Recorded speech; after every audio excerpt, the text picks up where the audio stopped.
안녕하십니까. 한국자산신탁 한마리 소장입니다. 먼저 인사드리겠습니다.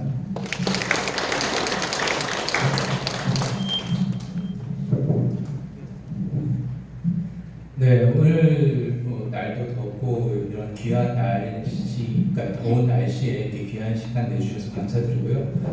오늘 설명회의 주요 내용은 신탁 방식 그리고 조합 방식에 대한 설명, 그리고 현재 흘러가는 재건축 시장의 분위기 이런 정도 좀 말씀드릴까 해요. 그래서 오늘 참 여기 참석하신 여러분들께서 지금 당장 재건축이 끝나는 시기가 아니고 어떻게 보면 이제서야 재건축이 첫 발을 떼는 시기니까 최대한 많은 정보 얻어 가시고 현재 재건축 시장이 이렇게 흘러가는구나, 그리고 신탁 방식 재건축이라는 것이 이런 거구나를 좀 알아가시는 자리였으면 좋겠습니다. 그래서 오늘 자리는 너무 무겁게 생각하지 마시고 이제 시작이다, 그래서 처음 알아가는 자리다라고 생각하시면 감사하겠습니다.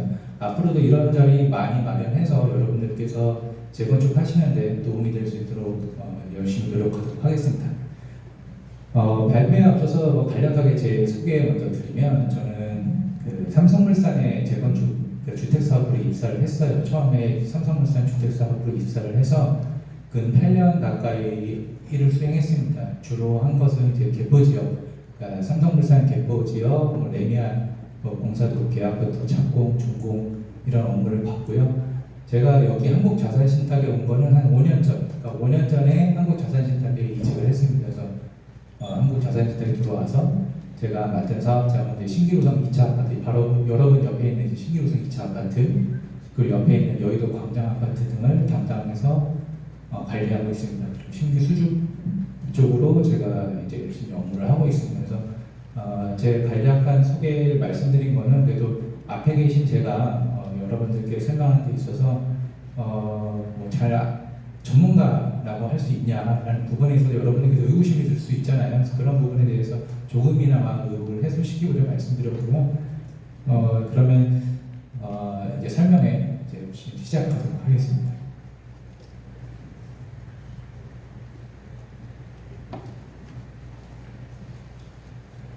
네, 그 앞에 스크린도 보셔도 되고 저를 계속 보셔도 돼요. 대부분의 말은 제가 이제 다 설명드릴 거고 자료를 통해서 확인하실 부분만 제가 포인트로 짚어서 말씀드리도록 하겠습니다. 그래서 오늘 설명의 내용은 정비사업 주요 이슈가 첫 번째로 될 거고요. 그 다음에 신탁 방식 정비사업이 어떻게 도입되게 되었나라는 부분, 그 다음에 지금 앞에 서 있는 제가 속한 조직인 한국자산신탁이 어떤 회사인지, 그리고 마지막으로는 여러분 재건축 사업에 있어서 추진 계획을 제가 한번 설명드리도록 하겠습니다. 이슈 사항입니다.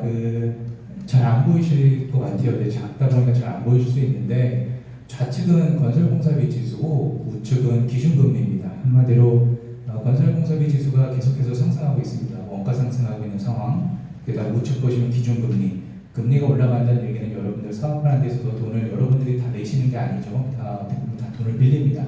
대여하다 보니까 그 대여하는 금액이 커질수록 금리도 높아지고 있다. 한마디로 여러분들이 부담해야 되는 이자가 많아지고 있다라는 게 현재 상황입니다.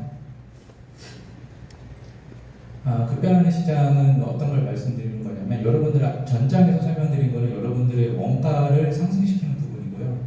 이번 장에서 보여드리는 거는 여러분들의 수익이 줄어든다는 말씀을 드리고 있어요. 왜냐하면 분양가, 한마디로 매매가들이 요즘 떨어지고 있는 추세다. 또한 미분양도 증가가 되고 있는 상황입니다. 현재 상황은 이게 현실입니다. 현재 상황은 원가는 올라가고 있고 여러분들의 수입은 줄어들고 있는 상황이라고 말씀드릴 수 있습니다. 그런 와중에 이제 둔촌주공 같은 사태가 벌어집니다. 원가는 상승하고 분양가는 그에 미치지 못하다 보니까 시공사에서는 그것을 가만히 둘 수 없죠. 왜냐하면 대여금이 계속 들어가니까 시공사도 그것에 대한 회수에 대한 노력이 필요합니다. 그래서 공사비 분쟁이 일어날 거고요. 이 둔촌주공 사태가 일어나면서 신탁 방식 재건축에 대해서 이슈가 많이 생겼어요. 이 둔촌주공 사태를 해결할 수 있는 방안이 무엇일까를 고민을 했는데, 정부에서 내오는 방책 중 대책 중 하나가 신탁 방식 재건축이 나온 겁니다. 둔촌주공 사태가 어떻게 여러분들이 어떤 방식으로 이해하시는지는 잘 모르겠지만, 저희가 판단하기에 둔촌주공 사태는 뭐냐면 시공사 공사비를 여러분들 돈이 없다 보니까 어떻게 보면 분양대금으로서 지급을 합니다. 분양대금뿐만 아니라 어떻게 보면 분양대금으로 부족한 부분은 시공사의 대여금을 토대로 해서 사업이 진행되는 구조입니다. 한마디로 공사를 시공사가 하는데 그 돈을 시공사로부터 빌립니다. 그러니까 시공사가 돈줄을 쥐기 시작하면 여러분들 공사를 진행할 수도 없을 뿐더러 공사를 멈추게 되면 이자는 계속해서 발생할 수밖에 없습니다. 그렇게 되면 시공사와 조합에서의 협상에서의 우위는 당연히 시공사에게 갈 수밖에 없죠. 왜냐하면 공사를 시공사가 하고 있고 공사한 물건에 대한 대금을 받지 못했으니까 그 물건에 대한 것도 시공사가 가지고 있고요. 돈을 빌려주는 것도 시공사이기 때문에 더 이상 돈을 안 빌려준다고 했을 때는 조합에서 손을 쓸 수가 없는 겁니다. 그런 구조적인 문제가 발생을 하더라. 그래서 이런 것들을 해결할 수 있는 데 있어서 뭐가 있을까라고 했을 때 정부가 대책을 내놓기 시작합니다. 그건 바로 먼저 경기가 아까 초반에 말씀드린 것처럼 경기가 안 좋다라고 하니까 경기를 활성화시키기 위해서 부동산 정책을 완화하기 시작하고요. 아까 초반에 저희가 말씀드렸듯이 안전진단 완화 같은 정책들이 나오기 시작하고요. 두 번째로는 시공사가 폭리를 취하는 건 아니냐를 검증하기 위해서 공사비 법령 시스템을 강화합니다. 그래서 부동산 시장을 안정화시키려고 합니다. 그러면서 이제 이런 역할들을 공공기관에서 전부하려다 보니까 너무 많아요. 재건축, 재개발 시장이 어마어마하다 보니까 이런 것들을 정부가 하나하나 다 관여해서 컨트롤할 수가 없습니다. 그래서 그런 역할을 보완할 대체자로 신탁 방식 재건축을 활성화가 시작이 됩니다. 최근에 이제 이번 6월 30일 날 문의회를 통과했는데 신탁사의 사업시행 특례 및 표준계약서를 마련해서 주민 신탁사가 공정한 계약 및 주민 권익보호를 시작합니다. 뭐냐면 신탁사가 신탁 방식을 활성화시켰어요. 근데 신탁 방식을 활성화시키다 보면 아무래도 이것으로 인한 부작용도 있을 수 있죠. 그래서 그런 것들을 적절하게 조정하겠다라는 의미로 보시면 되겠습니다. 활성화는 하되 적절히 규제해서 통제하겠다라는 의미로 보시면 되겠습니다. 이게 앞서 말씀드린 게 초반에 그러니까 시장 흐름에 대한 설명을 쭉 드렸는데 저희가 드리고 이번 장에서 저희가 드리고 싶은 말씀은 이거예요. 뭐냐면 지금의 시장 사이클은 어떻게 보면 하반기에서 이제 상승하는 시작 지점 한 이 정도라고 저희는 보고 있습니다. 아까 말씀드린 것처럼 수입은 줄어들고 있고 원가는 올라가고 있는 시장, 게다가 경기도 침체한 시장. 하지만 부동산 시장이 여러분 아시다시피 매 10년간 가까이 침체했다는 얘기 들어보신 적 없으시죠? 대부분 10년 주기로 다시 회복한다라는 말을 더 많이 들으셨을 겁니다. 그래서 저희가 바라보는 시점은 현재 이 저점 시점이다. 그렇다면 여러분들 지금처럼 재건축을 시작하는 단지에서는 가장 좋은 시점이라고 볼 수 있을 겁니다. 뭐냐면 여러분들 시작을 이 저점에서 시작하게 된다면 아까 재건축이라는 게 인허가를 시행하다 보면 5년에서 7년 정도 소요가 될 거예요. 5년 정도에서 7년 동안 인허가를 진행합니다. 5년에서 7년 동안 인허가를 준비하게 되면 자연스럽게 경기는 상승 국면에 들어설 수 있다. 그럼 그 시점에 여러분들 5년에서 7년 있다고 하죠. 분양하고 이제 착공을 할 수 있게 됩니다. 그렇게 된다면 여러분들이 분양하고 착공하는 시점은 지금보다는 제가 엄청 좋아집니다라고 말씀드릴 수는 없겠지만 그래도 지금보다는 나아지는 시기에 분양하고 착공할 수 있다. 그렇기 때문에 여러분들에게는 제가 아래처럼 위기는 기회다. 부동산 경기 순환 고려시 지금부터 시작하셔야 된다. 지금 시작하시면 정부의 완화된 정책을 이용할 수 있고요. 그리고 완화된 정책 하에 인허가를 빠르게 진행하고 적정 시점에 여러분 분양 착공 그리고 입주를 하실 수 있다. 그러니까 그런 전략을 여러분들께서도 세우시고 준비하셔야 된다고 말씀드리고 싶습니다.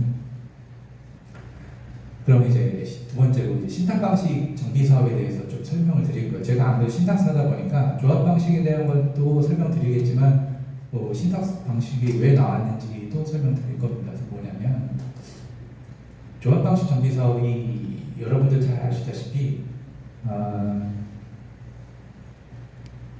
인허가청이 있고요. 정비사업 조합, 이사회 조합 총회로 이루어진 정비사업 조합이 있습니다. 그리고 이 조합은 조합원들로부터 의견 수렴을 받아서 공모를 시행합니다.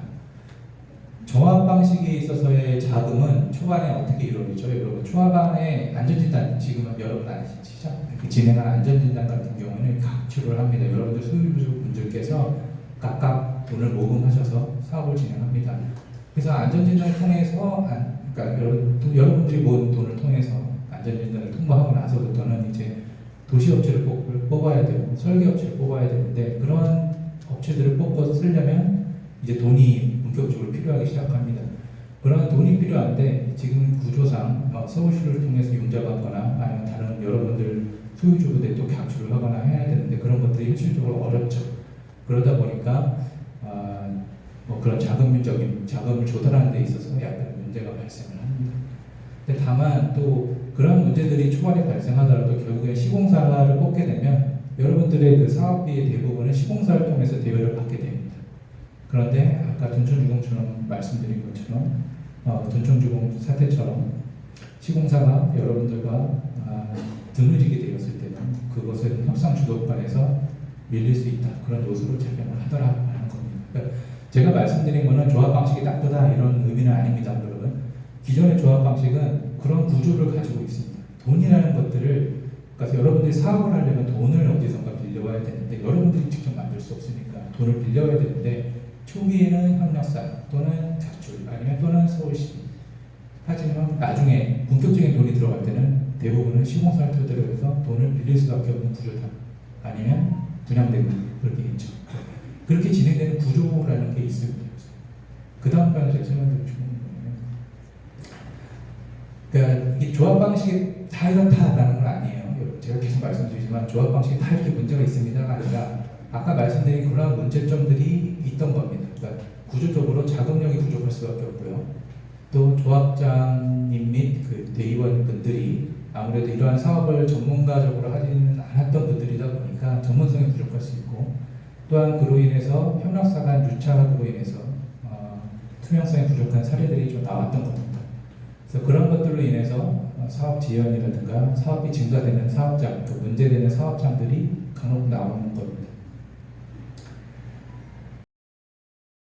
저는 신탁회사는 앞서 말씀드린 것처럼 금융회사입니다. 금융회사니까 금융감독관이라든가 공정이라든가 각종 금융기관이 받는 제재 감시를 똑같이 받고 있습니다. 그래서 여러분들의 돈이 다른 데 쓰여지지 않고 여러분들 온전히 사업으로만 쓰여지고 적정 이윤이라기보다는 적정 이율만 받고 여러분들께 대여할 수 있다라고 말씀드릴 수 있습니다. 지금 설명드린 아까 앞서 말씀드린 조합 방식에 어떻게 보면 단점, 그러니까 신탁 방식이 생긴 도입 배경에 대해서 설명드렸어요. 그러다 보니까 아무래도 조합 방식의 문제점을 해결하고자 신탁 방식이 생겼다라고 이해하시면 될 것 같아요. 조합 방식에서의 문제점을 보완하고자 신탁 방식이 생겼다 정도로 이해하시면 될 것 같습니다. 그래서 신탁 방식이 들어가서 어떤 역할을 하냐라고도 궁금해하실 텐데 일반적인 조합 방식의 사업은 위에 보시는 것처럼 조합 설립부터 해서 착공, 이주 관리, 준공까지 준공, 청산까지 해서 9에서 10년 소요된다고 국토부에서 발표한 자료에 의하면 그렇게 되어 있습니다. 신탁 방식에서는 전문가의 사업 관리로 시행착오를 최소화해서 인허가를 단축할 수 있다. 그래서 저희가 평균적으로는 한 2년에서 4년 정도 단축할 수 있다고 설명드리고 있습니다. 마찬가지로 앞서 말씀드린 그 사업비 조달 같은 거에서 신탁사는 고유자금을 투입합니다. 그리고 지금 MOU 단계에서는 그렇지는 않고요. 시행자 지정이 되면 아니면 대행자 지정이 되면 여러분들에게 자금 대여를 금융회사로서 하게 됩니다. 그렇게 되면 돈을 제때 받으면요, 여러분 돈을 제때 가지고 있으면 협력사들도 마찬가지로 일을 제대로 할 수가 있습니다. 돈을 안 받고 일을 하게 되면 협력사들은 제대로 일을 할 수가 없습니다. 요즘 돈을 외상으로 해가지고 일을 한다고 하면 얼마나 열심히 할 수 있고 얼마나 더 적극적으로 할 수 있겠어요. 저희가 신탁사가 들어가게 되면 그러한 돈들에 대해서 협력사들이 안심을 하게 됩니다. 신탁 방식 재건축을 하는 사업자이구나. 그러면 여기는 돈이 제때 나온다라는 확신을 갖고 있기 때문에 협력사들로 돈을 제때 받으려면 인허가를 빨리빨리 하려고 하겠죠. 빨리빨리 해야 돈을 회수할 수 있으니까. 그러니까 그렇게 순환 구조로 해서 선구조로 진행되게 된다라고 이해하시면 되겠습니다. 다음으로 신탁 방식에 있어서 아까 둔촌주공처럼 문제가 발생한다라고 말씀드렸는데 조합 방식의 공사도급 계약은 분양물이고요. 신탁 방식의 공사도급 계약은 기성물이 됩니다. 분양물은 여러분 어떻게 이해하시면 되냐면 여러분들 공사가 얼마나 진척되는지와 상관없이 때가 되면 분양금 여러분들이 받은 수익금을 시공사에게 준다라고 이해하시면 됩니다. 그렇다면 신탁 방식은 어떻게 되냐? 신탁 방식은 시공사에서 공사한 만큼 돈을 지급하게 됩니다. 그 돈은 신탁사가 지급하게 되겠죠. 신탁사가 돈을 지급하기 때문에 그 건물 예를 들어 한 60%까지 공사를 완료했어요. 그러면 그 60%까지 공사한 것에 대해서 여러분들께서 돈을 납입한 겁니다. 시공사에 돈을 납입했기 때문에 그 건물에 대한 소유권은 누구한테 있죠? 당연히 여러분들한테 있습니다. 시공사가 도초주공처럼 그 건물에 대해서는 유치권 행사 이런 것들을 할 수가 없습니다. 왜냐하면 그 값을 저는 이미 지급했기 때문에. 도청주공 같은 경우에는 그 돈을 지급 제대로 못했어요. 그러니까 시공사에서 못 받은 돈에 대해서 그거를 건물을 가지고 유치권을 행사할 수가 있는 겁니다. 그러니까 그런 것들조차 시도할 수 없게 된다. 시공사들이 함부로 그 건물의 유치권 행사를 못하고 그때 와서 예를 들어 60%까지 공사를 다 완료했는데 시공사가 공사비 올려주라고 막 싸워요. 근데 저희는 못 올려주겠어. 도저히 이거 합리적이지가 않아서 못 올려주겠어 하면 저희는 어떻게 하냐? 거기까지 한 거 놔두고 나가세요가 가능합니다. 왜냐? 그 전에 있는 모든 건물은 다 저희 거니까 돈을 지급했으니까 그 건물 우리 거니까 당신네 시공사 나가세요. 그러면 우리 다른 시공사 뽑아서 진행하겠습니다. 그렇게 되면 기간에 대한 그런 손해가 발생하죠. 그런 손해에 대한 거는 당신네들이 계약을 어겨서 못한 거니까 시공사가 책임지세요 하고 손해배상 청구를 하고요. 그와 별개로 공사는 다른 시공사가 와서 마무리 짓게 됩니다. 그러면 여러분들 그 사업 지연에 따른 금융비용 증가를 최소화시킬 수 있고요. 그렇게 된다면 여러분들이 시공사와의 분쟁이 생겼을 때 우위에 설 수 있다. 이런 점을 말씀드리고 싶습니다. 그렇다면 그 신탁 방식에 있어서 그 공사비가 어떻게 되냐 좀 궁금해하실 거예요. 신탁 방식에서 공사비는요, 저희가 통계적으로 확인했을 때는 한 평당 100만, 110만 원에서 평당가 기준으로 했을 때 한 5에서 10% 정도 차이가 납니다. 그래서 이거는 저희가 주장하는 게 아니고 통계적으로 한 2017, 8, 9, 10, 20년, 21년, 20년 계속 자료를 보다 보니까 한 그 정도 차이가 나더라라고 통계적으로 확인이 되는 숫자입니다. 근데 다만 여기 이 자리에서 제가 여러분들께 말씀드릴 수 있는 건 뭐냐면 통계적으로는 이 정도 차이가 나더라도 저희가 봤을 때 현실적으로는 한 5% 정도 차이가 난다. 그리고 확인을 하고 있습니다. 여러분들께 제가 말씀드리는 것도 일반 조합 방식의 공사비보다는 한 5% 정도 절감이 된다고 말씀드릴 수가 있을 것 같아요. 그렇다면 그 다음 장에서 이제 제가 왜 그렇게 되냐, 왜 5%가 더 싸지, 신탁 방식은 왜 싸지, 자재를 더 낮은 걸 안 좋은 걸 쓰나? 라는 생각이 드실 수 있어서 준비한 장표입니다. 뭐냐면 저도 시공사에서 근 8년간 업무를 했지만 시공사의 공사비에는요, 직접 공사비뿐만 아니라 간접 공사비라는 게 있습니다. 여러분들 공사를 하는 데 있어서 여러분들은 여러분들 사업장이 너무나도 좋고 좋은 입지에 분양도 잘 되고 분양가도 잘 받을 거고 자금이 잘 돌아갈 거라고 생각하실지 모르겠지만 사업하는 입장에서는 그것에 대해서 리스크가 있습니다. 미분양에 대한 리스크가 있고요. 현재처럼 분위기가 안 좋으면 분양이 어떻게 될지 잘 모르겠는 거예요. 그러면 그런 미분양에 대한 리스크 비용을 시공사에서는 책정을 해놔야 됩니다. 왜냐하면 여러분들 분양이 안 돼서 자금이 안 들어오기 시작하면요, 시공사도 마찬가지로 자금 경색이 일어날 수가 있습니다. 그 일례로 삼성물산에서 개포 지역에 관리 처분을 해서 사업비가 들어간다. 사업비 대여를 하려면 5천억 1조까지 대여를 차입 결의를 해요. 그게 어떻게 결의를 하냐면 하나의 재건축 사업장에서 1조를 돈을 빌려야 되니까 여러분 주주총회를 삼성물산에서 주주총회를 해야 될 만큼 중대한 사안인 거예요. 이렇게 재건축 사업자 하나에 돈을 빌려주는 행위가 그만큼 중요한 사안입니다. 회사에서 주주총회를 통해서 결의를 할 만큼 그 얘기는 뭐냐면 그런 자금이 묶이게 된다면 그 회사가 휘청거릴 수 있다는 얘기입니다. 예를 들어 여러분들 사업장에 시공사가 투입이 돼서 5천억을 빌려줬는데 미분양이 됐어요. 미분양도 극단적으로 미분양이 한 50%까지 극단적으로 됐다. 그러면 그 돈을 회수해야 되는데 여러분들 관리처분 변경총회 여러 많이 들어보셨죠. 공사비 증액하는 관리처분 총회, 분담금 증가하는 관리처분 총회. 근데 그런 것들을 주민분들이 쉽사리 할 수가 있나요? 쉽지 않죠. 분담금 늘어납니다. 그러니까 지연이 됩니다. 그렇게 되면 지연에 따른 이자 비용이 추가적으로 또 발생하는 거죠. 그러니까 악순환이, 안 좋은 사업장에서 계속해서 악순환이 되다 보니까 자금이 묶이게 됩니다. 그런 묶일 수 있는 것들을 대비해서 시공사에서는 아까 말씀드린 것처럼 리스크 비용, 그리고 혹시 모를 금융에 대한 금융 비용 것들을 책정을 해놓습니다. 추가적으로 말씀드릴 수 있는 거는 뭐 분양에 대한 리스크, 아까 말씀드린 분양에 대한 리스크 비용, 그다음에 또 분양을 하기 위한 광고, 수수료 이런 것들을 시공사비에 다 포함시킵니다. 여러분들께서 시공사가 와서 뭐 공짜로 해드립니다, 뭐 공짜로 해드립니다 다 하지만 결국엔 다 공사비 다 들어가 있는 거예요. 공사비 다 들어가서 거기에 적정률을 포함해서 여러분들께 공사비 지시가 되는 겁니다. 그래서 그런 부분 중에 저희가 신탁사가 들어가서 기성불로 환불로 인해서 아낄 수 있는 부분이 한 5% 정도 되더라 정도로 이해하시면 되겠습니다. 그래서 여기서 말씀드리고 싶은 건 뭐냐면 신탁사는 그러면 그냥 공짜로 일을 하냐, 이러한 뭐 앞서 말씀드린 장점들, 제가 장점만 설명드렸는데 이런 것들을 공짜로 여러분들이 제공하냐, 그건 아니에요. 신탁사들도 당연히 그런 행위를 하기 위해서는 수수료라는 것을 받습니다.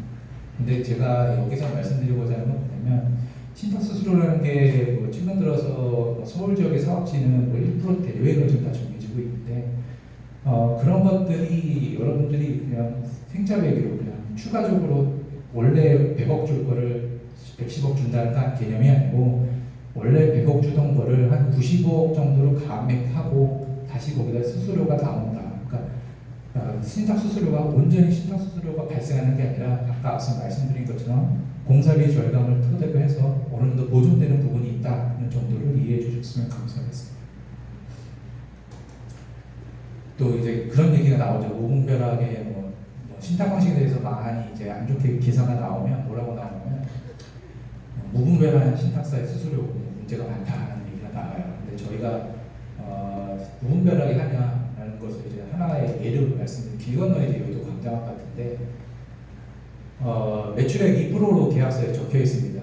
2%. 광장 아파트 여러분 용적률이 지금 뭐 600%까지 넘어가요. 광장 아파트 여의도 지역의 600%의 뭐 분양 세대 수는 지금 한 1000세대까지 가까이 나옵니다. 그러면은 대략적으로 사업 규모가 1조가 넘어가겠죠. 1조가 넘어가는 돈에 2%, 그러니까 신탁사가 와 폭리를 취한다라고 볼 수 있어요. 단순히 그렇게 얘기하면.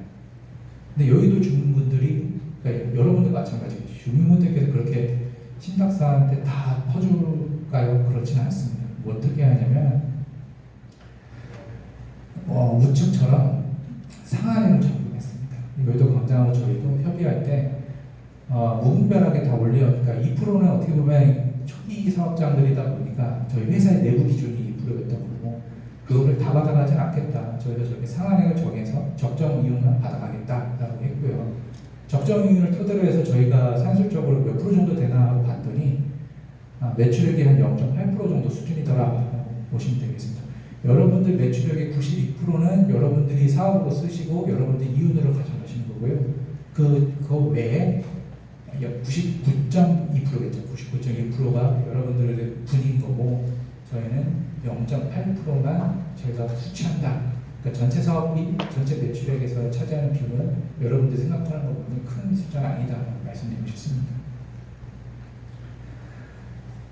이제 조합 방식과 신탁 방식의 비교인데 제가 아까 말씀드린 것처럼 조합 방식을 견제하고자 조합 방식보다 어떻게 하고자 해서 신탁 방식이 나온 게 아니고요. 조합 방식에서 발생하는 문제점들을 보완하고자 신탁 방식이 나온 겁니다. 그러니까 조합 방식에 있어서의 문제가 발생될 수 있는 소지를 줄이고 안정적으로 사업을 이끌어가자.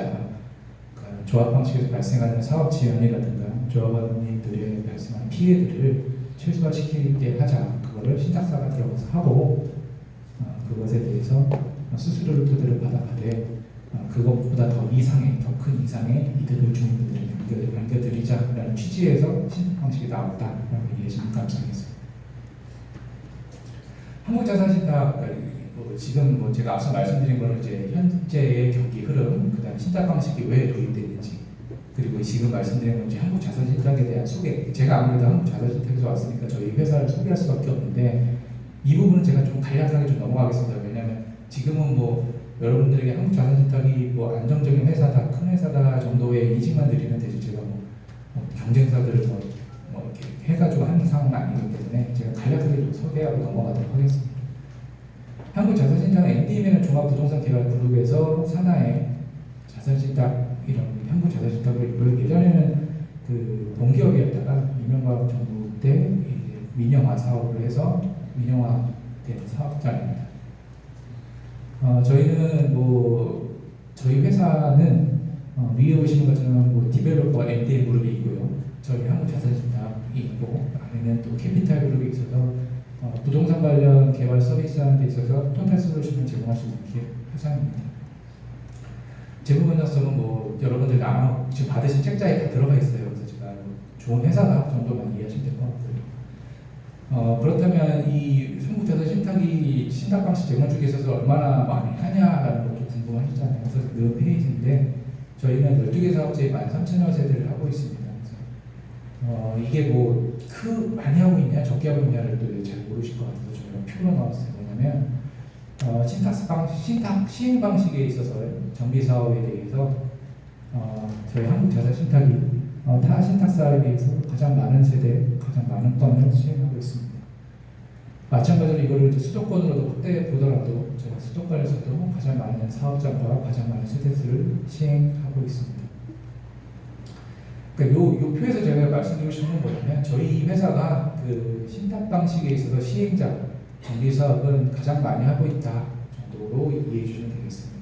왜냐하면 아무래도 전문가라고 해도 신탁 방식, 시행자 방식을 뭐 여러분들 뭐 뉴스에서 보셨다시피 뭐 준공한 사례가 있냐, 뭐가 있냐 했을 때 좀 전무후무하잖아요. 왜냐하면 신탁 방식 재건축 2016년부터 시작했으니까 어떻게 보면 연수를 치면은 6년부터 해서 23년이니까 7년 정도 지났지만 실질적으로 법이 개정되고 나서부터 초기 사업지, 뭐 안전진단부터 저희가 신탁 방식 들어가다 보니까 계약친 사업장 보면 2017년, 그러니까 17년에 계약을 치고 그런 사업지들도 다 안전진단 사업지다 보니까 시기적으로 봤을 때 2017년부터 계약을 쳐서 빠르게 진행하더라도 2027년 정도가 돼야 준공되는 사업장들이 나오기 시작할 겁니다. 그러니까 빨라야 뭐 2026년, 7년부터 준공되는 사업장이 나올 거니까 그때까지는 저희가 뭐 사례로서 보여드릴 수는 없지만 그래도 여러분들 사업장보다 먼저 가는 사업장들 위주로 해서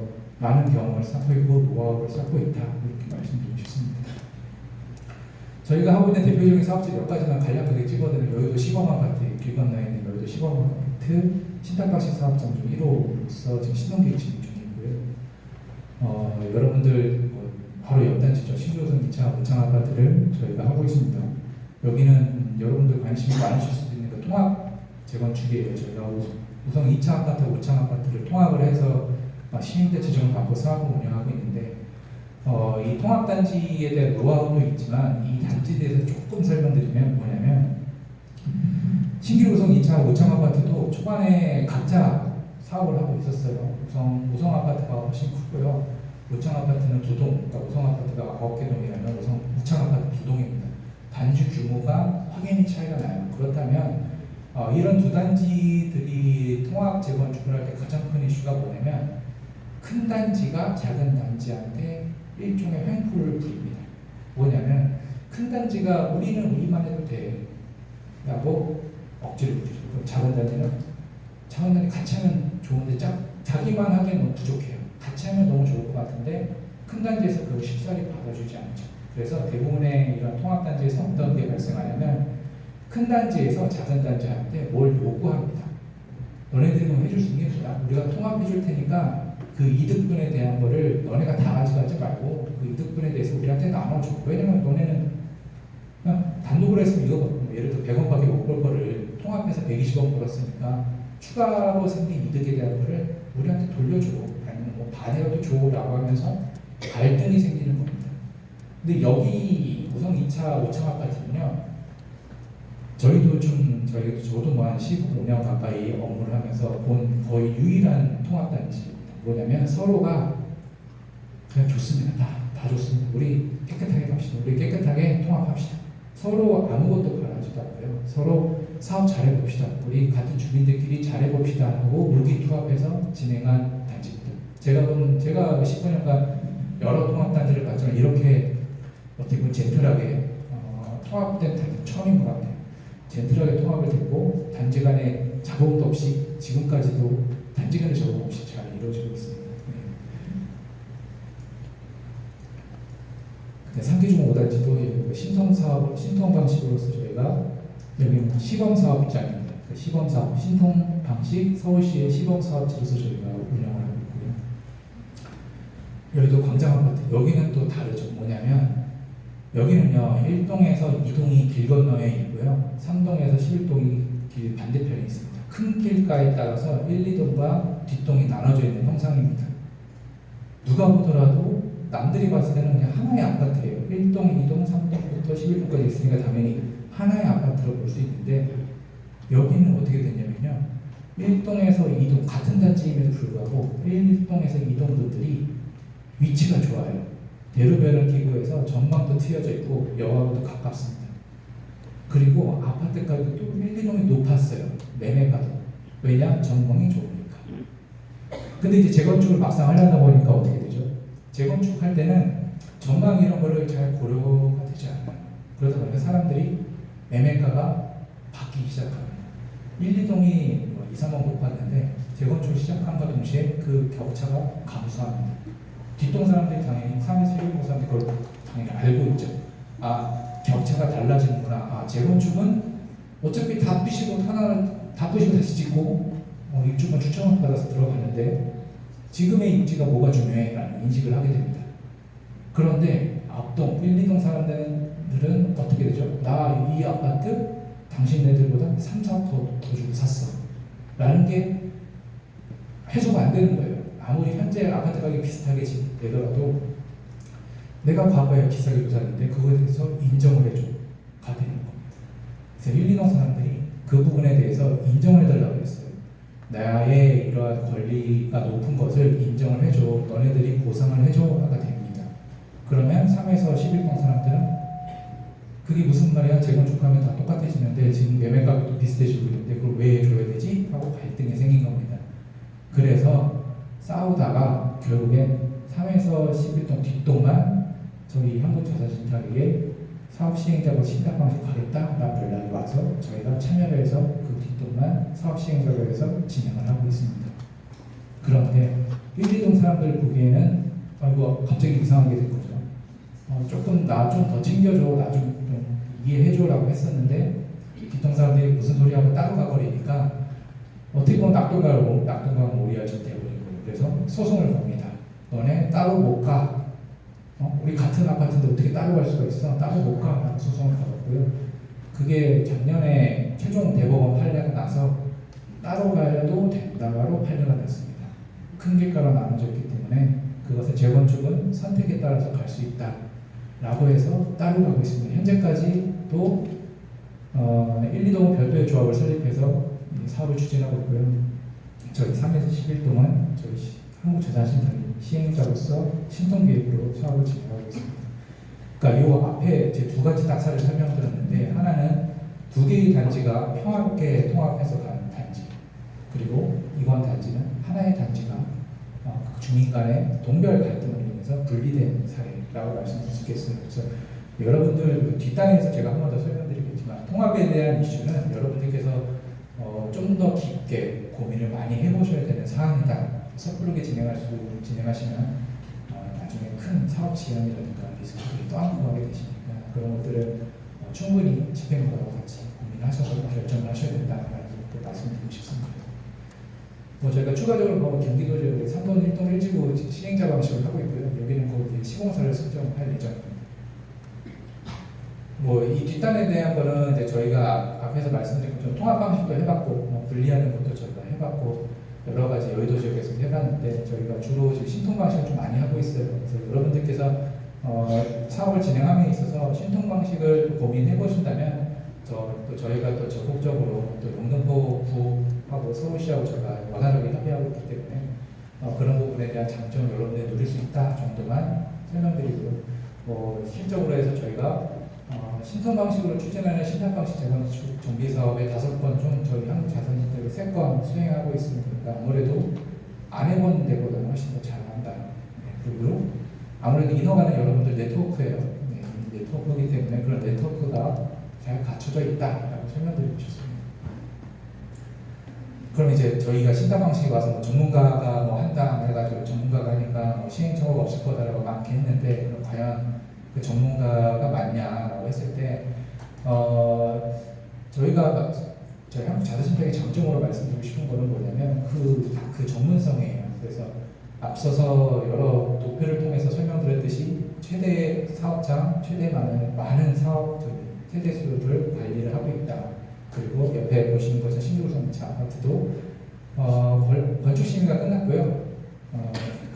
사업 시행과 총회가 8월달 늦어도 9월 초에 예정되어 있습니다. 그렇게 되면 올해 안에 사업 시행과 받을 수 있도록 노력하고 있는데요. 그러면 여러분들의 바로 옆에 있으면서도 한 단계 앞서가는 사업장이 있으니까 여러분들 사업장도 그것에 따라서 뭐 잘못한 것들을 보완해서 갈 거고요. 장점을 취해서 나아갈 수 있다라고 설명드리겠습니다. 그래서 그러한 전문가들이 이루어진 집단이다. 그게 지금 제가 전문가입니다라고 하는 것보다 저희가 맡고 있는 사업장들이 이렇게 신규구성 2차, 여의도 광장, 상계종 5단지 저희 팀에서 맡고 있는 겁니다. 이거는. 그리고 최근에 이제 남서울 럭키 아파트, 수원 원천주공, 창동주공 등 신규구성 1차까지 MOU 체결하고 여러 사업장들을 관리를 하고 있다.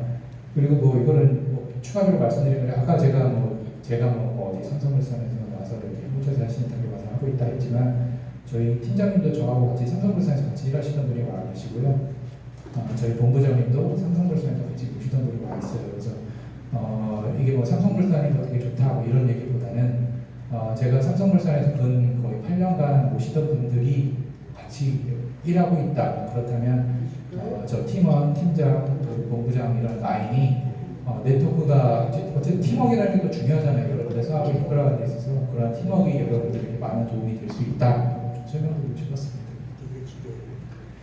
이제 여러분들이 좀 어떻게 보면 가장 궁금해하시는 좀 추진 계획에 대해서 좀 설명드리고자 합니다. 여러분들 저희가 아직 초기 단계이기 때문에 여러분들 정비 계획이라는 것도 수립되어 있지 않고요. 도시업체도 아까 위원장님께서 설명드린 것처럼 선정 단계에 있어요. 그렇다 보니까 제대로 된 땅 모양을 그려서 배치를 안 치고 그렇게 한 상황은 아닙니다. 다만 저희가 간략하게 시뮬레이션을 그래도 해봤어요. 뭐냐면 먼저 단독 추진에 대한 것들을 비교 분석해봤습니다. 우성아파트가 단독 추진을 한다 했을 때 여러분들 재건축하는 데 있어서 가장 큰 장애 요소가 뭐냐면요. 단지 내에 종교시설이 있냐, 단지 내에 아니면 단지 인근에 학교시설이 있냐, 그 단지 주변부에 여러분들 건물이 신축됨으로 인해서 일조권 침해가 되는 저층 아파트, 저층 건물들이 있냐는 여부입니다. 근데 여러분들 신규구성 1차 여러분들이 저보다 훨씬 더 잘 아시겠지만 단지 북측은 대로변에 있고요. 단지 서측도 마찬가지고요. 단지 남측은 여러분들 사업하는 데 있어서 전혀 제약사항이 아닙니다. 그렇다면 여러분들 여기 있어서 재건축하는 데 있어서 걸림돌 될 만한 게 뭐가 있을까요? 네, 저희 전문가가 보기에도 딱히 안 보입니다. 여러분들이 단독으로 재건축하는 데 있어서 여러분들에게 큰 걸림돌이 될 만한 사안은 없습니다. 여러분들께서 단결하셔서 집행부와 같이 단결하셔서 사업을 추진한다면 여러분들은 외부적인 요소에 의한 지연될 가능성은 낮다라고 판단하시면 되겠습니다. 그런데 이제 저희가 그림은 잘 안 보이지만 원래 여기도 저희가 배치를 해보긴 했는데 건영 재건축 여러분들은 우리는 좋아라고 생각하신다면 옆에 있는 건영은 어떨까라고 한번 또 생각해볼 필요가 있어요. 왜 건영은 어떻길래 통합에 대한 얘기 아니면 또 단독에 대한 얘기 이런 것들에서 다른 의견이 나올까를 고민하신다면 아까 말씀드린 것처럼 단지 형상이 두 개로 어떻게 보면 약간 쪼개져 있습니다. 그리고 인근에는 교회가 있고요. 그리고 여러분들 아시다시피 상가가 이슈가 있습니다. 그렇다면 건영 아파트에서 재건축을 하기 위해서는 인근 교회와 협의를 해야 되고요. 상가하고도 협의를 해야 재건축이 될 수가 있습니다. 여러분들 재건축 사업에 있어서 조합 방식이 신탁 방식보다 뭐 2년에서 4년 늘어난다라고 제가 설명했는데 그 중에 거의 절반 이상은 조합 설립에 소요되는 시간이 많이 걸리는 겁니다. 조합 설립에 소요되는 시간이 왜 많냐? 아까 말씀드린 것처럼 이러한 상가 문제, 종교 문제 때문에 상가에서 동의를 안 해줍니다. 어떠한 적정한 협의 없이는 절대 동의가 안 나올 겁니다. 왜냐하면 상가분들도 동의를 했다가 내 재산, 나의 그 생활하는 거를 뺏길 수는 없잖아요. 그러다 보니까 여러분들 아파트 가지고 계신 분들보다 좀 더 고민도 많이 하시고 좀 더 이익에 대해서 예민하십니다. 그래서 동의를 얻어내는 게 쉽지가 않다. 그래서 그런 것들로 인해서 동의를 얻어내는 데까지 시간이 좀 더 소요가 됩니다. 그래서 권역 아파트를 했을 때 저희가 보는 거는 이 단지 형상에 따른 배치 난이도가 우선보다 높다라는 것과 상가 이슈, 게다가 주변부 민원 이슈까지 있다. 주변부라고 하면 아무래도 공사를 하면서 발생하는 이 밑에 지역의 소음에 대한 분진에 대한 그런 것들에 대해서 발생할 수밖에 없다. 또 추가적으로 하나 더 말씀드리면 공사를 하려면요, 여러분 공사 진출입로가 상당히 중요합니다. 공사를 하려면 진출입로가 확보가 돼야 공사 차량이 왔다 갔다 할 수 있고 그래야 예정된 공기를 할 수 있겠죠.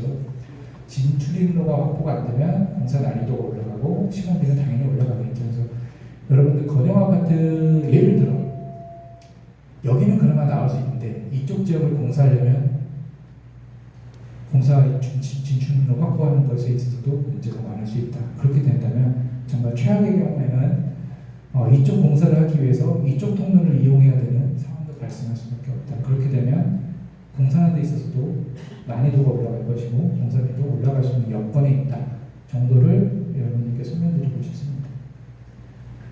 그래서 이거는 제가 권역 아파트가 나쁘다 안 좋다 그런 얘기가 아니고요. 난이도, 시공사에서 바라보는 난이도, 시행자가 바라보는 난이도가 우선 1차는 낮고 권역은 높다. 단독 재건축 할 시를 설명드립니다. 그럼 저희가 하나 더 추가적으로 검토하는 게 뭐냐, 통합 재건축에 대한 장점은 있을 것이냐 이런 것들을 검토해봤어요. 그래서 아무래도 통합 재건축 하려면 권역 아파트 모양 그대로 하는 것보다는 밑에 있는 저층부 건물들과 같이 통합해서 가는 게 더 유리하긴 합니다. 그래서 이런 것까지 추가적으로 저희가 잡았습니다. 왜냐하면 통합을 한다는 것 자체가 이미 여러 주민들과 협의를 거쳐서 여러 수익의 극대화를 노리는 거기 때문에 최대한의 수익을 많이 나올 수 있는 방안이 원했을 때 이 정도 규모 사이즈로 나오더라고요. 그래서 저희가 배치를 한번 잡아봤고 이렇게 되면요, 여러분 저희가 우성 아파트가 288세대, 권역 아파트가 386세대입니다. 그래서 개별 재건축을 쓸 때는 우성 아파트가 1000세대 언저리로 나오더라고요. 990세대 나올 수도 있고 1000세대 넘길 수도 있는 정도의 신축 규모가 나올 겁니다. 그런데 통합을 하게 되면 여러분 1600세대, 1500에서 1600세대까지 지을 수가 있습니다. 그러면 당연히 많은 세대수가 늘어나니까 그만큼 여러분들의 수입이 늘어나겠죠. 그러면 저희가 지금 정비 계획도 안 잡힌 상태에서 분석할 수 있는 단계는 아니지만 단독 재건축보다는 통합 재건축을 하게 된다면 여러분들이 수입은 늘어날 수 있다라고 말씀드릴 수 있을 거예요. 그런데 제가 앞서서 말씀드린 것처럼 그러한 장점만 있냐, 단지가 커지니까 수입이 늘어나고 단지가 커지니까 여러분들 나중에 입주하고 나서 쾌적성, 여러분들이 거주하시는 쾌적성은 좋아지겠지만 그것에 따르는 여러분들이 감안해야 될 요소는 뭐가 있냐라고 했을 때 아까 말씀드린 것처럼 대부분의 요소는 우성 1차의 기인한 요소들이 아니고 권역 아파트가 가지고 있는 요소들로 여러분들이 고려를 해야 될 사안들이 생깁니다. 뭐냐면 통합을 하게 되면 아까 말씀드린 것처럼 단지 간 협상 주도권, 단지 간의 어떻게 보면 세력 싸움이라고 하겠죠. 그런 것들이 생깁니다. 왜냐하면 권역 아파트는 권역 아파트의 이익을 위해서 협상을 할 수밖에 없고요. 우성 아파트는 우성 아파트의 이익을 위해서 조금이라도 우성 아파트 분들이 더 나은 생활을 할 수 있고 더 분담을 줄어들 수 있도록 노력할 수밖에 없잖아요. 그러니까 그런 협의 과정에 있어서 하나의 목소리를 내야 되는데 둘의 목소리가 나올 수 있다. 그렇게 되면 그 둘의 목소리를 합치는 데까지 또한 시간이 걸릴 수 있다. 추가적으로 아까 말씀드린 상가 문제, 그리고 주변부에 대한 종교 시설이라든가 그런 것들에 대한 뭐 협의 문제가 발생할 수 있는 것이 있고요. 그리고 뭐 추가적으로 뭐 하나 더 말씀드리면 아까 우성아파트 단독 하게 되면 뭐 1000세대 미만으로 구성할 수 있을 거예요. 이거는 뭐 설계사가 와서 설계를 해보고 배치를 해보면 좀 더 명확하게 되겠지만 여러분 아파트 신축 세대의 1000세대라는 것이 여러분들 꽤나 큰 기준 요소가 됩니다. 1000세대를 넘어가냐 안 넘어가냐에 의해서 여러분들이 적용받는 기준들이 많이 바뀝니다. 예를 들어 여기서 적어놓은 것처럼 여러분들 단지 세대수가 예를 들어 통합하여 1600세대가 된다면 인허가 기준들이 강화되는 것들이 있습니다. 예를 들어 1000세대 이상은 장수명 건축물로 지어야 돼서 좀 더 건축물 두께라든가 단열재라든가 그런 것들 기준들도 강화되고요. 추가적으로 1000세대가 넘어가면 세대수의 3회 배만큼 공원을 확보해야 됩니다. 한마디로 여러분 땅에서 공원으로 확보해야 되는 면적들이 생기는 겁니다. 한마디로 여러분도 아시다시피 공원 기후천연이겠죠. 그리고 추가적으로 또 말씀드릴 수 있는 게 이건 올해부터 좀 법이 강화되어 있는데 환경영향 평가라는 것들을 강화돼서 봤는데 그런 평가 등급이 1+ 등급 이상 받아야 되는 게 됩니다. 뭐냐면 여러분들의 장점이라고 하면은 통합으로 인해서 세대수가 많아지니까 수입이 들어가니까 여러분들이 분담금을 줄 수 있다. 하지만 이러한 건영이 가지고 있는 사업 지원의 리스크에 대한 부분 그리고 인허가들이 좀 강화됨에 따른 인허가 지원 리스크 그리고 인허가가 강화되면 공사비가 올라가고 그거에 따른 사업도 늘어날 수 있다. 사업 기간도 그런 것들도 같이 고려를 해야 된다. 여러분들께서 단순하게 좋아집니다 보다는 이러한 리스크들에 대해서도 철저히 분석하신 다음에 통합 여부를 결정하셔야 된다는 걸 말씀드리고 싶습니다. 그리고 여기 저희가 여기 이 단지를 저희가 또 봤을 때 가장 큰 핵심 이슈는 뭐냐면 단지 간 분쟁 여부예요. 아까 우성 2차 아파트, 우청 아파트는 단지 규모가 확연히 차이남에도 불구하고 잘 합쳐진 경우라고 한다면 여기는 저희가 봤을 때는 우성 1차하고 권영 아파트의 단지의 그 규모라든가 아니면 위치라든가 그런 것들을 감안했을 때는 거의 대등한 수준이라고 볼 수 있습니다. 공사 난이도는 아까 권영이 높다 할지라도 지어지고 난다고 봤을 때는 매매가가 과연 얼마나 차이 날까? 우성 1차하고 권영하고 매매가 차이가 그렇게 편격하게 엄청나게 차이 나지는 않을 거예요. 그렇다면 여러분들 두 단지는 대등한 관계다. 대등한 사이에서의 주도권. 도대체 여러분들한테는 제가 계속 여러분들이 유리합니다. 여러분들이 주도권을 가질 수 있습니다. 라고 설명하겠지만 권영 아파트의 사업을 시행하는 사람들은 권영 아파트가 유리합니다. 권영이 유리하게 할 수 있습니다. 로 계속 주민들을 설득할 거란 말이에요. 그러면 그러한 주민들 간에 어떻게 보면 차이가 있겠죠. 이 사업을 바라보는 차이. 우성 아파트는 우성이 좋아. 권영 아파트는 권영이 좋아. 그러면 합쳤을 때의 이득은 우성 아파트 사람도 우성 아파트 좋고 권영 아파트는 권영 아파트한테 달라고 하게 될 겁니다. 그런 것들을 조율하고 협의하는데 아무래도 시간이 걸릴 수밖에 없다라는 것을 말씀드리고 싶습니다. 그래서 저희가 말씀드리고 싶은 건 뭐냐면 결론적으로 해서 통합 재건축, 그러니까 성공적인 재건축을 하려면 여러분 사업성은 계속해서 증가시켜야 될 거고요. 리스크는 계속해서 예방해야 되고 예방하지 못한 리스크는 대처를 하게 됩니다. 그렇게 하게 되면 여러분들이 원하는 신속한 사업 추진이 가능합니다. 신규구성 1차 아파트를 위한 저희가 말씀드리고자 하는 방향은 신규구성 1차 단독 추진을 해도 됩니다. 왜냐하면 이것은 통합 추진 여부를 결정하기 위한 협의 과정에 있어서 사업 기간이 당연히 소요될 거거든요. 그러한 사업 기간을 여러분들께서 안고 가지 마셔라. 괜히 그거 협의한다고 해서 기다리게 되면 협의될지 안 될지 모르는 것을 기다리게 되면 여러분들 사업은 그만큼 늦어지게 됩니다. 늦어지게 되면 아까 초두에 말씀드린 것처럼 지금의 정부 정책이 좋게 어쨌든 완화 정책을 여러분들이 이용하지 못할 수가 있어요. 그런 것들로 인해서 여러분들은 지금 그러한 완화 정책을 이용할 수 있기 위해서 지금 당장 바로 움직여도 된다라고 말씀드린 거고요.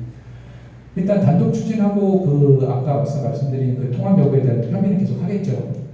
그렇게 하게 되는 적정한 시기는 언제냐면 여러분들 도시업체가 결정되고 설계서가 붙어서 여러분들 단지에 대한 분석뿐만 아니라 권역아파트 단지에 대한 분석, 그리고 저희가 아까 시뮬레이션을 해봤지만 통합 재건축에 대한 분석을 정확히 한 다음에 여러분들에게 통합으로 인해서 기여되는 그런 이득분이 얼마인지를 정확히 보시고, 또 그 반면에 여러분들이 가지는 리스크는 어떤지를 정확히 보시고, 또한 시간이 지날수록 권역아파트도 마찬가지로 계속 협의를 할 거예요. 상가뿐만 아니라 주변과 같이 협의를 할 거거든요.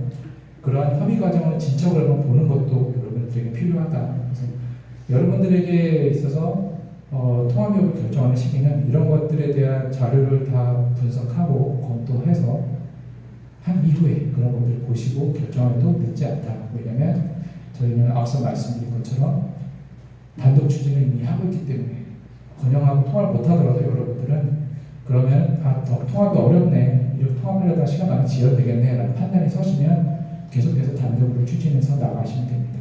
네, 그런 것들을 제안드립니다. 여러분들에게 있어서 통합에 대한 거는 시기에 대한 문제지 여러분들의 지금 당장 해야 될 문제냐 그런 것으로 보이지 않습니다. 여러분들께서 충분히 검토하시고 의논하시고 정보를 받으신 다음에 결정하셔도 늦지 않는다라는 말씀 좀 드리고 싶었습니다.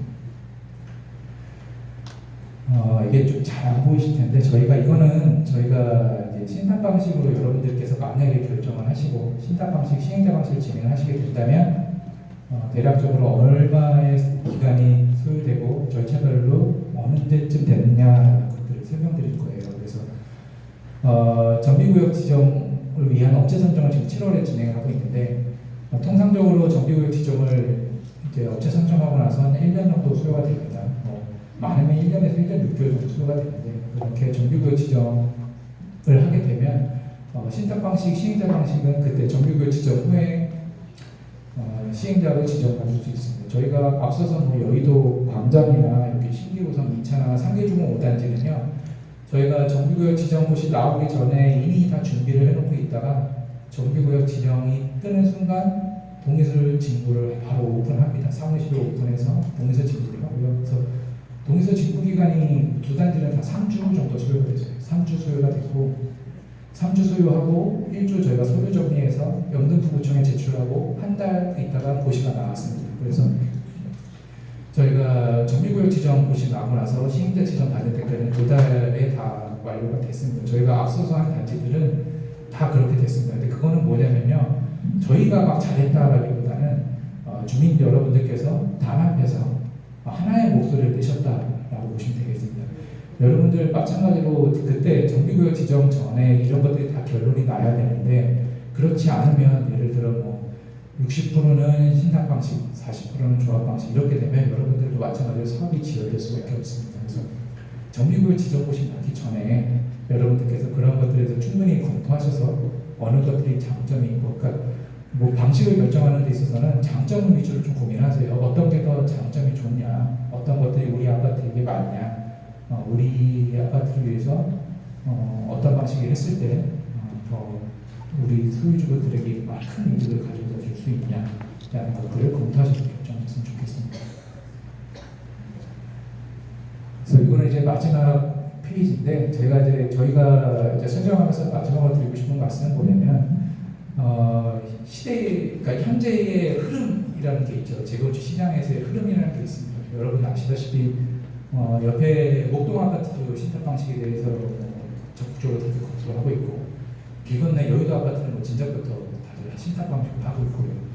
오늘 저희가 또 서초동의 상품 아파트를 또 설명을 하고 있어요. 이제 강남 지역까지도 이제 신탁 방식을 고려하고 있는데 이런 것들이 어떤 의미를 지니고 있냐라고 제가 설명드릴 때 말씀드리고자 하는 거는 아무래도 정부에서 지원을 많이 해줍니다. 정부에서 지원을 한다는 얘기는 인허가청에서 신탁 방식의 재건축 사업장들에 대해서 좋은 눈으로 바라본다는 거예요. 신탁사가 투명하고 전문가들이 사업을 운영한다. 그러니까 협조를 잘 해줍니다. 그래서 이런 분위기에서 인허가를 진행하게 되면 여러분들 사업자는 그 장점을 이용할 수 있다. 지금 정부 기조를 굳이 역행할 필요 없잖아요. 정부 기조에 따라서 가면 여러분들 충분히 이득을 누릴 수 있는 상황이니까 이런 상황에 여러분들께서 신탁 방식을 하신다면 각종 규제 완화라든가 아니면 또 마찬가지로 계속해서 더 나아지는 규제들이 계속 규제를 완화시키고 신탁 방식을 활성화하기 위해서 대책들이 많이 나오고 있으니까 그러한 이점을 여러분이 노릴 수 있지 않을까라는 생각에서 그와 설명회를 좀 마치도록 하겠습니다. 네, 감사합니다.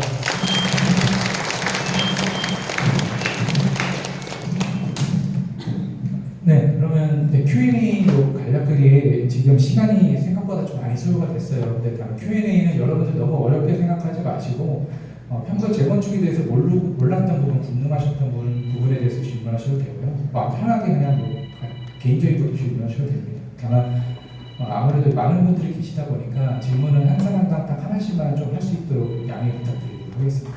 네, 질의 이렇게 받도록 하겠습니다.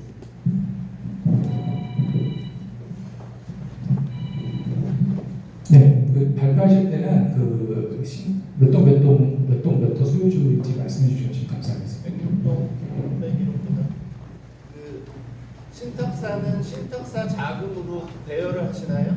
아니면 다른 곳에서 돈을 빌리셔서 공사비 지급을 아까 신탁사가 지급한다고 말씀하셨는데 제가 알기로는 그 부분이 좀 중요한 부분이 있는 것 같습니다. 공사비가 저희가 신탁사가 저희 자금으로 하냐는 아닙니다. 저희 신탁사는요, 저희의 고유 자금이라는 게 있고 여러분들 사업장이 예를 들어 시행자 지정이 되면 여러분들만의 자금이 생깁니다. 그건 뭐냐면 예를 들어 저희가 저희 돈을 빌려줬는데 못 받으면 저희 회사가 망하겠죠. 그래서 그렇게 안 되도록 신탁사가 망하지 않도록 저희 회사의 자금과 이 사업장의 자금은 구분하게 되어 있습니다. 그래서 저희의 돈은 그러니까 여러분들 사업장에 대여하는 돈은 여러분들 사업장을 토대로 해서 빌린 돈, 그러니까 한마디로 저희 금융회사가 예를 들어 저희가 회사채를 발행한다든가 아니면 별도로 해서 어떤 자금을 부족한 지원을 메꾸기 위해서 회사채를 한다든가 아니면 어떤 보증을 받아서 빌린다든가 하는 돈을 가지고 여러분들 사업장에 투입을 하는 거고요. 그 돈을 가지고 각 시공사에게 대여를 하게 되는 겁니다. 그 이자가 상당히 비싸다고 하던데요. 이자 부분은 Q&A 잠시만 설명드리면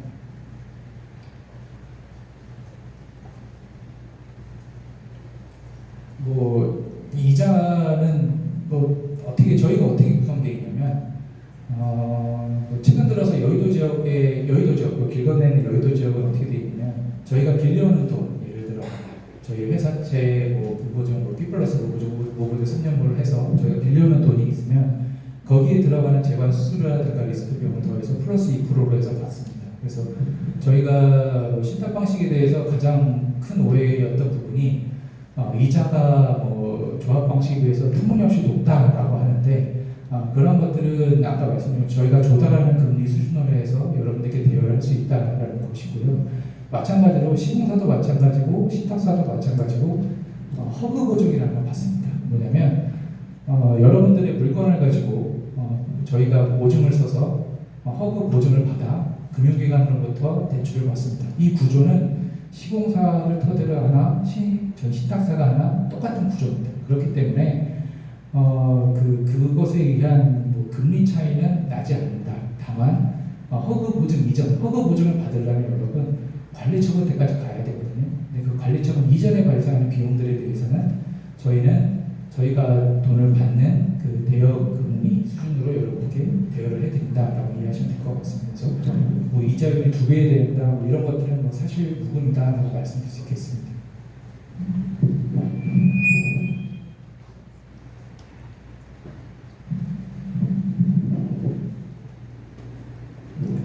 네, 다른 또 추가 질문하신 분, 네, 말씀해 주시죠.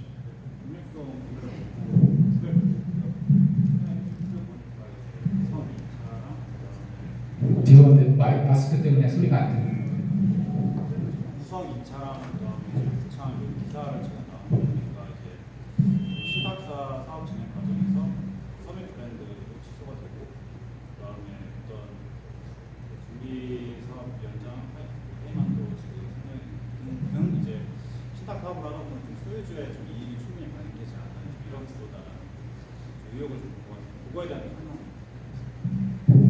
죄송한데 제가 더워서 겉옷만 벗고 해도 될까요? 네, 감사합니다.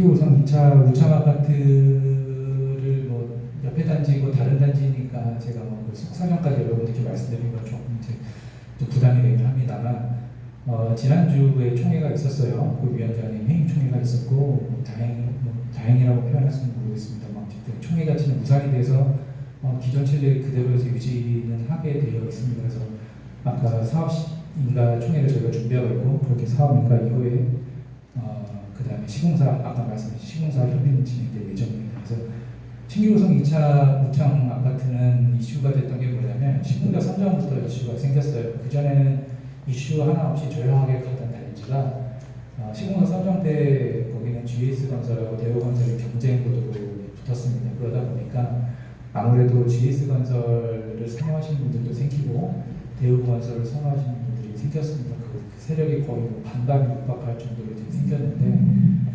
막상 시공사 입찰을 2022년 5월에 하다 보니까 그때 당시 2월인가 3월에 우크라이나 전쟁이 터졌어요. 그리고 저희가 시공사 선정을 그 해 5월에 했습니다. 그때 당시에는 저희가 전쟁이 뭐 그렇게 크게 날지도 몰랐고 물가 상승이 그렇게 크게 오를지도 몰랐어요. 다만 그래도 저희가 적정 수준의 공사비를 책정을 합니다. 뭐냐면 그때 당시에는 한 530만 원 바로 옆에